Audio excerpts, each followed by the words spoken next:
Brattleboro, actually, the spot is also pretty. It feels really. We were talking about it the other day. I mean, it still feels pretty post-industrial. You know, we're playing in front of a service station that used to be maybe active privately and now is town owned. But it feels pretty like there's a lot of really beautiful buildings that are also kind of torn down and ramshacked a little bit. But I think the music that's grown up for us around Brattleboro maybe reflects more people and more of somewhat of a maybe less industry and more people a little bit, and maybe in some way that reflects a revitalization.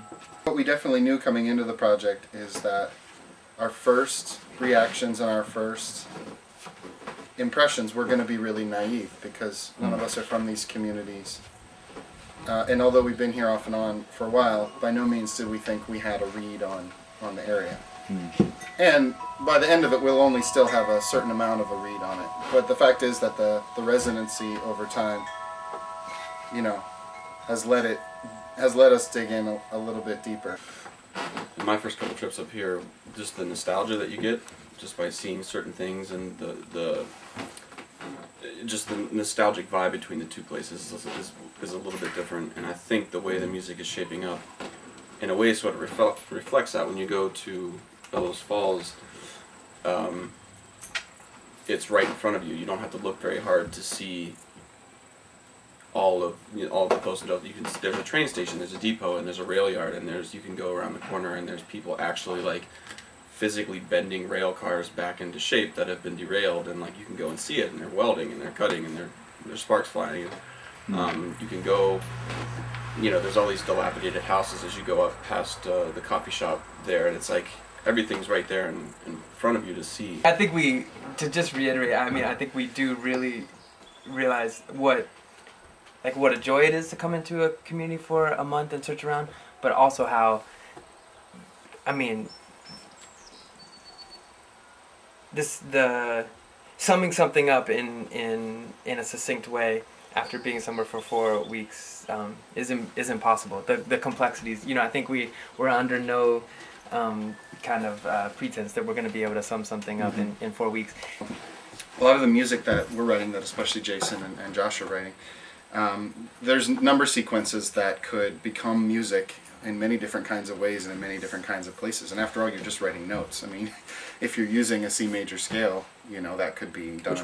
Which we are frequently doing. You could use that in many different places in many different ways. But the materials that you end up using that are specific to this place, hopefully they speak to something familiar and beautiful about this place, but hopefully they also speak to something that makes people feel like they have something in common between Bellows Falls and Brattleboro. And I mean, not to get grandiose, but just across where people would anywhere. I think the found objects, and especially in this project, using like locally the SD organs or things that are created by Aaron Holtz, they create kind of points of recognition, I guess, where the audience will, on some level, be aware, oh, that's a greeting card, or oh, that's something that Aaron Holtz made, or that's an SD organ. And it breaks down some of the barriers. I think there's a lot of barriers that we've built up in our culture between who's the performer and who's the audience and what roles they're supposed to be playing in.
Cool.